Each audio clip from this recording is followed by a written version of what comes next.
Is Columbus even the right fit for you? You see, just around 15 years ago, my entire family came to America. And just around a few years ago, from all across the country, we all started to migrate to Columbus. For us, it's been a great fit, but for a lot of people, it's the wrong fit. In this one, I'm going to talk to you about the top 3 things that I love and that I hate about Columbus to make sure that we can understand the verdict of one thing.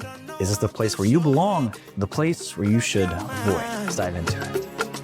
I hope that you know that I love every single moment. What's up, guys? It's Gun here. And one of the big reasons why Columbus was this massive place that so many people are coming to is number 1, the sense of affordability, and number 2, the jobs. You see, both tech and manufacturing jobs that my family personally are in, that's a job field that a lot of people have access to here in Ohio. From an affordability standpoint, median home costs for homes can hover anywhere from around $300,000 to around $600,000 dependent on the neighborhood. New Albany and Dublin, you're going to get up there in the $550,000, $600,000, whereas places maybe like Reynoldsburg in specific suburbs that aren't that hot, you're looking around the $300,000 to $350,000. And on top of this, grocery and restaurant bills are generally going to be a little bit on the cheaper end. I regularly visit Rochester, New York. That's where my family was originally from. And every time that I take someone out to eat or we grab lunch or anything like that, the bill, it gets up to $100 and maybe $120 plus tip. Here's the thing, Columbus, obviously in those hip locations, that's going to be the same thing. But if you have access and you found those little hidden gem spots, then your bill isn't going to be anything bigger than $50 to $75 on a good day. And that's a really unique thing to go with it as well. Places like Dublin and New Albany, everything there, maybe just from an experience standpoint, is going to be a little bit more on the expensive side. But as you start looking at different locations and different vibes to really fit your specific needs, you're going to see that different places have different pockets where people can actually show off their culture. And for you, it's going to be a little bit smaller amount in your pocketbooks too. Places like Clintonville and Westerville generally are going to be the best bang for your buck opportunity with both a combination of homes and a strong job market.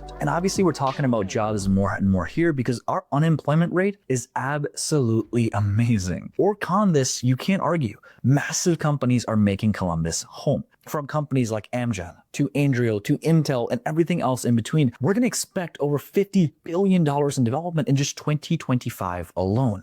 Companies like Albans, Ohio Health, and JP Morgan Chase all have headquarters here. Andrio just committed a 50-year lease at the Rickenbacker International Airport, and we're seeing potential partnerships with the Intel project and so much more. Sectors like both healthcare and technology are absolutely booming here, but that's not to say that other sectors aren't growing too. You see, Honda just committed to over 200,000 jobs and vehicles in the United States. We have a massive Honda manufacturing facility here in Columbus. Combine that with the fact that we are a day's drive from just around 60% of the entire population, and it makes sense why so many companies are coming here. You see, when you can drive manufacturing to a specific location that's not too far away, while also keeping the cost of living at a lower amount, it's a win-win situation. In fact, the mayor and the city of Columbus have promised over 200,000 housing units in the next decade just with our population growth alone.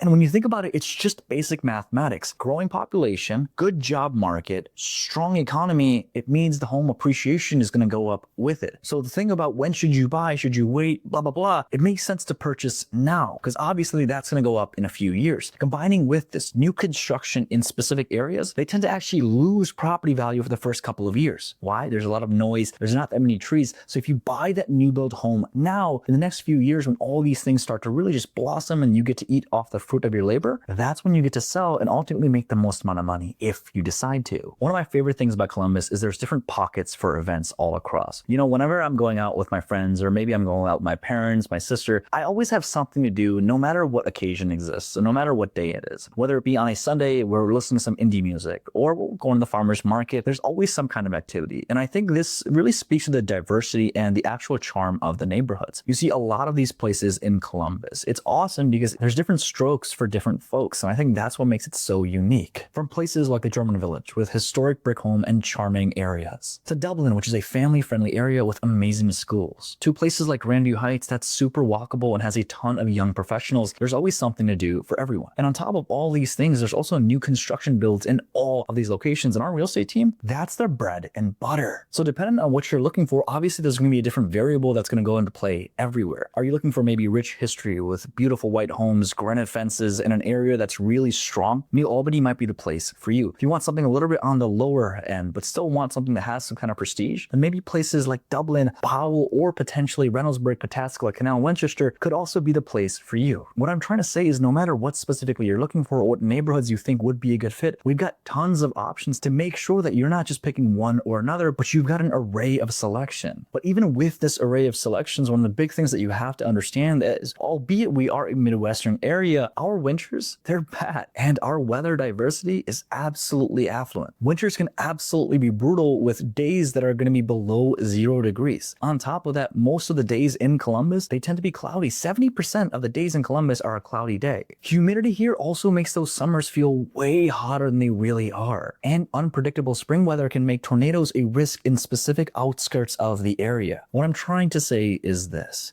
we have all 4 seasons, for better or for worse. And you want to make sure that you understand all of these things to go with it. You see, we had a client of ours that actually moved here from California. And in California, as you may know, most of the days are going to be absolutely beautiful. You're going to get those 70 degrees. When they came here, one day it was awesome. The next, not so much. And they kept on flip-flopping. Now, we actually had a really good laugh about this because they thought it was funny. They're like, I love the fact that I get to wear my flip-flops here and I have a rain jacket and a snow coat. Obviously, you want to make sure that you're prepared in Columbus. And what I like to tell everyone is you want to make sure you have an all-wheel drive car and all-season tires with it.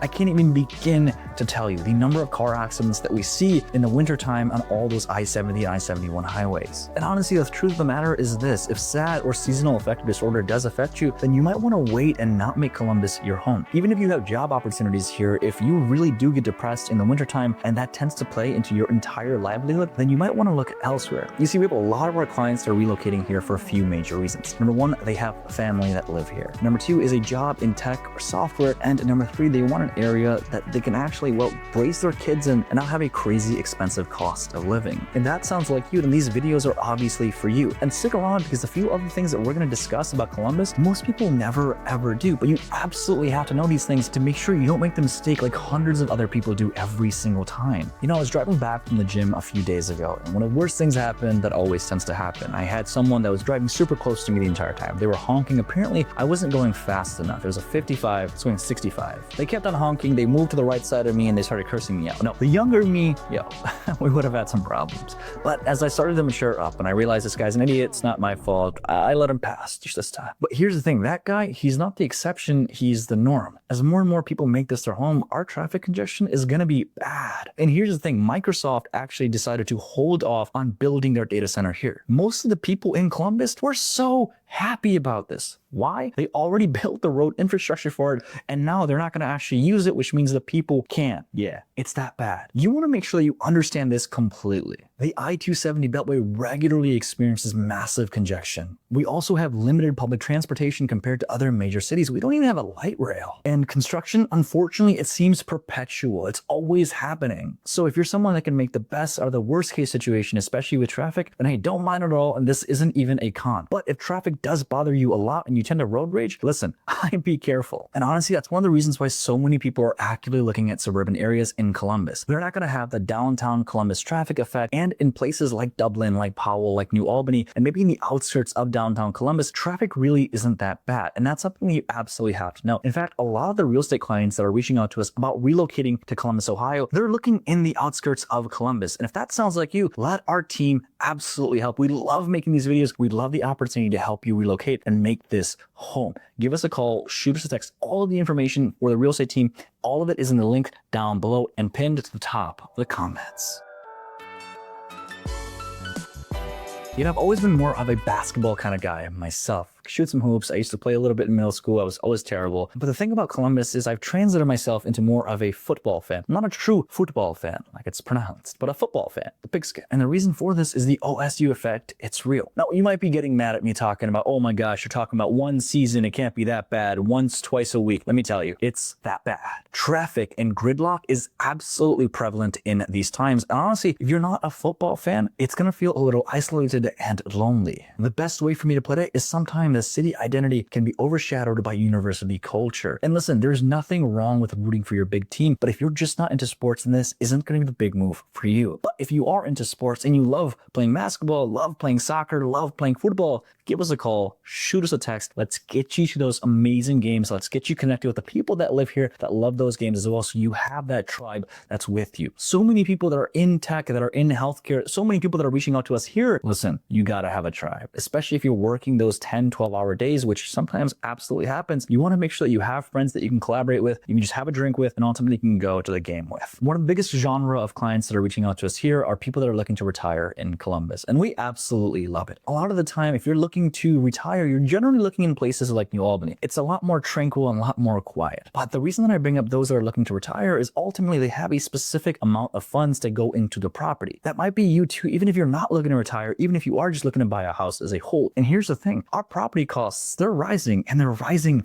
fast. It's not just property costs, it's the cost of living as a whole in Ohio. Everyone understands that it's going to be the big mecca. Everyone understands that this is a place where people are always coming to, and those big companies, they're making it home. Meaning for you, you're going to have more competition, less homes for sale, and ultimately a bigger buyer pool that's always looking to purchase. Just some pro tips and things that I would think about. Number one, potentially just going cash. Number two is getting a cash guarantee offer. And number three is underwriting the property even before you write. You absolutely want to be working with the top professionals in the market that understand what's going on to help you with this journey. I'll say it, I love living in Columbus, but Columbus is not the perfect city. There's so much going on with it. There's so much change actively happening, and we definitely are going through our growing pains. But I'm willing to bet in the next 5 to 10 years, after we've assimilated to everything, we are going to be one of the greatest cities in the country. Even right now, Realtor.com just put out an article that says that Columbus is one of the top 5 most relocated to market by people that want to go back to their heartlands. Meaning people that have moved to the coastal areas are moving back to places like Columbus, like Austin, like Georgia. Whoa. You have tech workers, you have people looking to retire, people that are moving here for their family, and people that just love the area and want to move back. It's a big group of people. The question then just becomes this: do you fit in one of those groups or no? And hey, here's the thing. I actually did an entire video on the A to Z guide of actually living in Columbus, Ohio. If you want to see that, I'm going to put it right here. Watch it. I'll see you soon. Peace.